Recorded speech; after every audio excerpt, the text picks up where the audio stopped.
Bismillahirrahmanirrahim. Assalamualaikum warahmatullahi wabarakatuh. Syukur alhamdulillah kita dapat berjumpa lagi di channel ini. Salawat serta salam selalu dan tetap tercurah limpahkan kepada Habibana wa Nabiyana Muhammad sallallahu alaihi wasallam. Allahumma salli ala Sayyidina Muhammad wa ala ali Sayyidina Muhammad.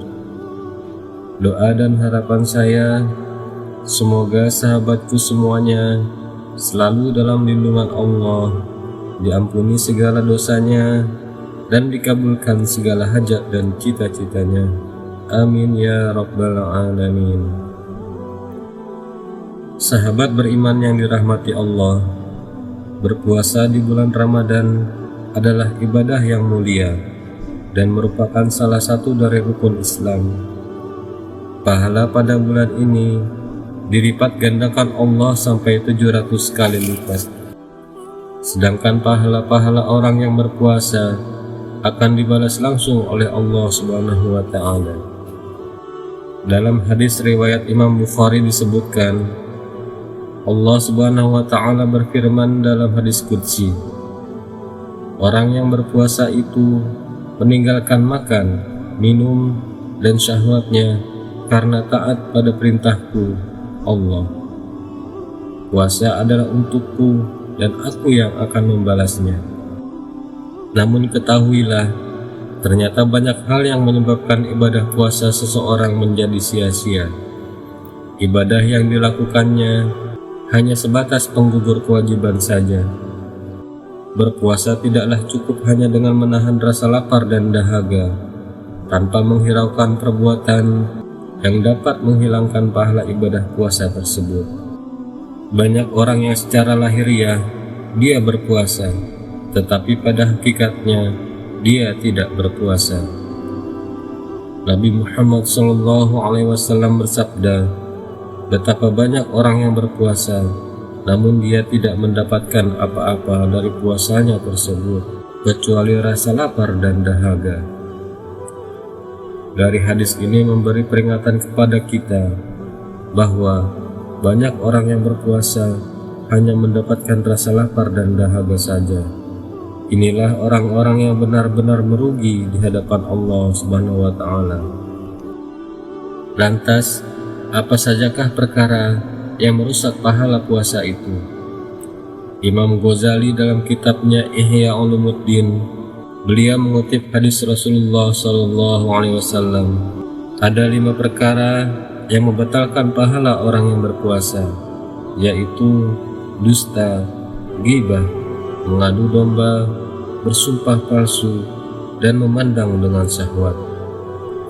Dari hadis ini dapat kita jelaskan bahwa ada 5 perkara yang membatalkan pahala puasa seseorang.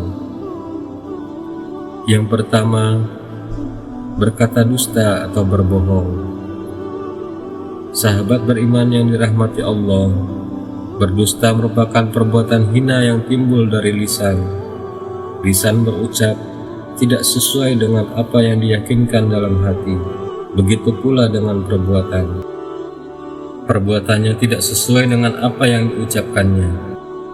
Diriwayatkan dari Abu Hurairah, Rasulullah SAW bersabda, siapa yang tidak meninggalkan perkataan dusta, tetapi justru mengamalkannya, maka Allah tidak butuh dengan rasa lapar dan dahaga yang dia tahan saat berpuasa. Hadis riwayat Bukhari. Orang yang sering berdusta juga merupakan ciri-ciri orang yang munafik. Rasulullah SAW bersabda, tanda-tanda munafik itu ada 3. Jika berbicara ia berdusta, jika berjanji ia mengingkari, dan jika dipercaya ia hianat. Yang kedua, ghibah atau menggunjing. Sahabat beriman yang dirahmati Allah, ghibah adalah membicarakan kejelekan orang lain, berprasangka buruk kepada orang lain, membicarakan apa yang dibenci orang lain ketika orang lain itu tidak ada. Ghibah merupakan perbuatan yang menjijikkan. Orang yang menggunjing seolah-olah dia itu memakan daging saudaranya yang sudah mati. Berkenaan dengan ghibah, Allah Subhanahu wa Ta'ala berfirman dalam Quran Surat Al-Hujurat, "Wahai orang-orang yang beriman, jauhilah dari banyak prasangka. Sesungguhnya sebagian dari prasangka itu dosa. Dan janganlah kamu mencari-cari kesalahan orang lain, dan janganlah ada di antara kamu yang menggunjing sebagian yang lain. Apakah ada di antara kamu yang suka memakan daging saudaranya yang sudah mati? Tentu kamu akan merasa jijik." Yang ketiga, mengadu domba.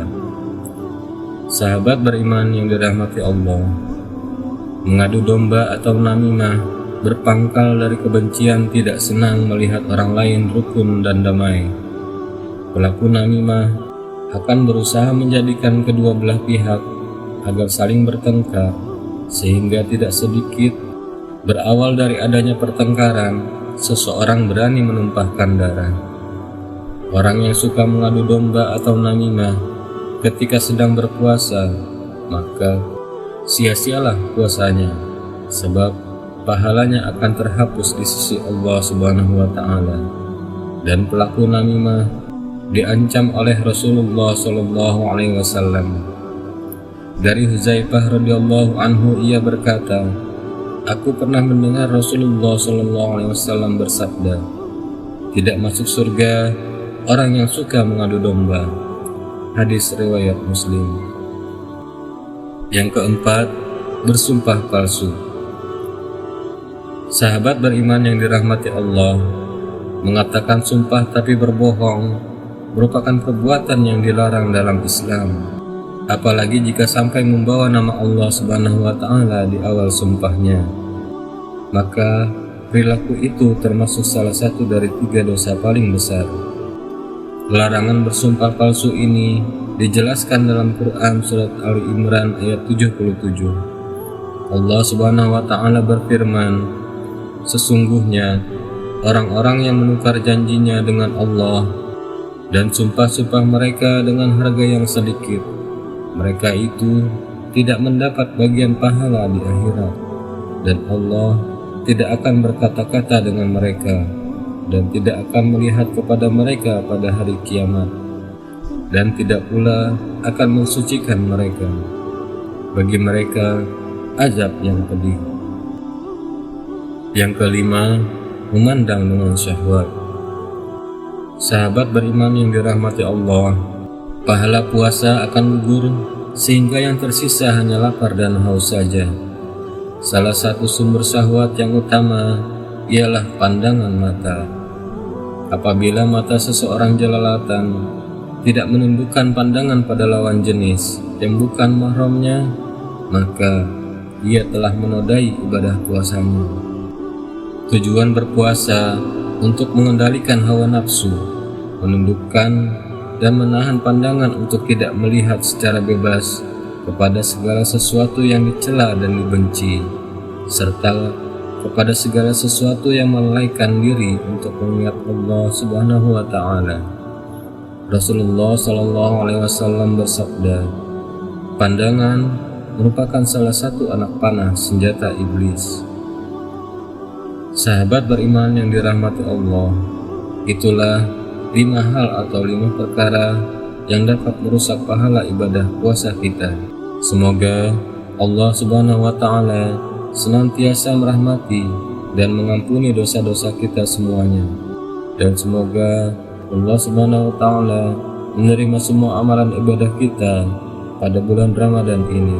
Amin ya rabbal alamin. Wallahu a'lam bishawab. Assalamualaikum warahmatullahi wabarakatuh.